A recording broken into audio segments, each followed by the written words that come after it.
نحمده ونصلي على رسوله الكريم أما بعد بسم الله الرحمن الرحيم. مرحبا بكم في لقاء جديد من لقاءات تعليم اللغة العربية تحت إشراف أكاديمية الجوهري. الجوہری اکیڈمی کے زیر اہتمام ہونے والے عربی بول چال کورس کا یہ دوسرا سبق ہے، اور آج کا سبق بھی یعنی هذا الحوار الثاني. الحوار الثاني أيضا متعلق بالتعارف. سنتعرف وسنتعلم في هذا الدرس أيضا أساليب كثيرة ومتنوعة المتعلقة بالتعارف. فلنبدأ على بركة الله تعالى. مرحبا بالأخ الفاضل. مرحبا بالأخ الفاضل. مرحبا بمعنى أهلا وسهلا، هذه كلمة الترحيب. مرحبا بالأخ الفاضل. أخ بھائی، الفاضل یعنی المکرم المحترم النبیل. مرحبا بالأخ الفاضل بمعنى مرحبا بالأخ المکرم المحترم النبیل، معزز بھائی خوش آمدید. اہلا وسہلا وحیا بالأخ الكريم. اہلا وسہلا، هذه الكلمة أنتم تعرفون. وحیا، كلمة حیا أيضا في معنى الترحيب، یہ بھی ترحیب کے معنی میں. الاحترام، هذه الكلمة تستخدم للترحیب الحار، کسی کو بڑے گرمجوشی کے ساتھ جب آپ خوش آمدید کہتے ہیں نا تو یہ حیا استعمال کرتے ہیں. اہلا وسہلا وحیا بالاخ الکریم. کیف الاحوال وما هي اخبار، کیا حالات ہیں اور کیا خبر ہے. احوال جمع حال، اخبار جمع خبر، اخبار جمع خبر، خبر یعنی نبأ خبر. الحمد للہ والمنہ الامور على ما يرام وانت، اللہ کی تعریف اور اس کی احسان سے. الامور علی ما یرام، الامور علی ما یرام. امور جمع امر بمعنی معاملات. الامور علی ما یرام، اس کا معنی ہوتا ہے کہ ہر چیز پرفیکٹ ہے، تمام معاملات پرفیکٹ چل، جیسے آپ کہتے ہیں نا بھائی سب سیٹ چل رہا ہے، تو اس کو عربی میں کہتے ہیں، اس کے لیے عربی میں دو جملے استعمال ہوتے ہیں. ایک یہ ہے الامور علی ما یرام، اور دوسرا ہے کل شیء علی التمام، اگلے جملے میں آ رہا ہے. وانت یعنی کیف احوالک وما هی اخبارک. الحمد للہ والشکر كل شيء على التمام. لطفا هل لي ان اتعرف على اسمك. لطفا لطافہ، باب کرما اور نصر سے بھی استعمال ہوتا ہے. نصر سے یہ زیادہ استعمال ہوتا ہے، کرما سے کم. اس کا معنی ہے کسی کے ساتھ نرمی کرنا، جیسے کہتے ہیں لطف اللہ بالانسان، اللہ تعالیٰ نے انسان کے ساتھ نرمی کیا. اللہ لطیف بعباده یرزق من یشاء. هل لي ان اتعرف على اسمك، کیا میں آپ کا نام جان سکتا ہوں. هل لي ان اتعرف على اسمك، مذکر کے لیے على اسمك اور مؤنث کے لیے على اسمك، کیا میں آپ کا نام جان سکتی ہوں. هل لي ان اتعرف على اسمك. بكل سرور اسمی محمد، مکمل خوشی کے ساتھ. مثال اسمی عبداللہ، محمد، احمد، حامد.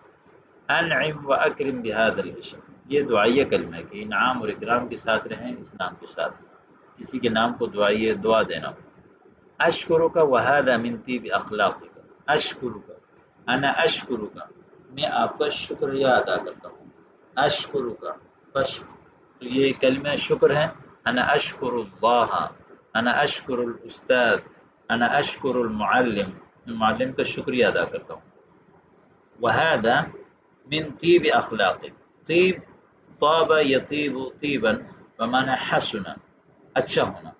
طیب سے طیب، طیب اچھا ہونا. وهذا من طیب اخلاق، طیب اچھا ہونا. جیسے آپ کہتے ہیں نا انا اتمنى لك طیب السفر، میں اچھے سفر کا آپ کے لیے آرزو کرتا ہوں. انا اتمنى لك طیب السفر، اچھے سفر کا. یعنی وهذا من طیب اخلاقک، یہ آپ کے اچھے اخلاق میں سے ہے. هل لك ان تعرفنا على اسمك، کیا آپ اب ہمیں اپنا نام بتا سکتے ہیں. لم لا یا اخی بكل رحابة الصدر. لم لا اس کا معنی ہے کیوں نہیں. لم لا کیوں نہیں. جسے آپ نے کہا نا کہ یا استاد هل لك ان تخبرنی معنی هذه الكلمة، کیا آپ مجھے اس کلمے کی معنی بتا سکتے ہیں. استاد نے کہا لم لا یا اخی بكل رحابة صدر. رحابہ بمعنی وسعت، رحبہ یرحب رحابہ، باب کرما سے بمعنی اتسع. جسے آپ کہتے ہیں یعنی رحبت کدار، یعنی گھر آپ کے لیے کشادہ ہو گیا. رحبت کدار، اور اسی طرح بہرحال رحب یرحب رحاب مانا اتسع بکل رحابت صدر، مکمل دل کی خوشی کے ساتھ، انا اخوک فی اللہ فلان، عاشت الاسماء، نام زندہ رہیں، جس کہتے ہیں نا زندہ باد، آپ کے نام زندہ رہیں، تشرفت کثیرا بمعرفتی، آپ کی جان پہچان سے مجھے بڑا شرف ہوا، کل کا شرف، آپ کا پورا وجود ہی شرف ہے، بل انا الذی تشرفت بمعرفتک، بلکہ آپ کی جان پہچان سے مجھے بڑا شرف حاصل ہوا، تشرفت، مجھے شرف حاصل ہوا، ایک ہوتا ہے شرفتنی، آپ نے مجھے شرف بخشا، آپ کہہ سکتے ہیں انت شرفتنی بقدومک، آپ نے مجھے جو ہے وہ یعنی آپ کی تشریف آوری نے مجھے بڑا شرف بخشا، اور یہ ہے تشرفت بمعرفتی، آپ کی ذات جان پہچان کر کے مجھے بڑا شرف حاصل ہوا، سمحا، سمح یسمح سمحا، سمانا اجازت دینا، سمحا بمانا ادینا، کیا آپ اجازت دیں گے کہ یعنی من ایت مدینۃ، آپ کون سے شہر سے ہیں، فی الاصل من مدینۃ کراتشی فی اقلیم السندھ وادرس ہنا، جسے آپ جو ہے مثال کے طور پر اسلام آباد میں ہیں اور آپ نے کہا کہ فی الاصل من مدینۃ کراتشی فی اقلیم السندھ وادرس ہنا، اور یہاں میں پڑھ رہا ہوں، ہنا یہاں، ہنا کا وہاں، اما انا فمن مدینۃ کراتشی کا یا پشاور التابعۃ لاقلیم السندھ، میں پشاور شہر سے ہوں جو کہ صوبہ تابعہ لاقلیم خیبر پختونخوا، سررت کثیرا بلقائک، لقاء ملاقات کو کہتے ہیں، لقی یلقى لقاء ملاقات کرنا، آپ سے مل کر میں بہت خوش ہوا، وانا اکثر فقد ابہجتنی معرفتک، مجھے آپ کی جان پہچان نے بہت زیادہ خوش کر دیا، ابہج یبہج ابہاج مانا خوش کرنا، نلتقی علی خیر، التقا یلتقی التقاء ملاقات کرنا، جمع متکلم کا صیغہ ہے، ہم خیر سے پھر ملیں گے انشاءاللہ، فی امان اللہ، اللہ کے امان میں.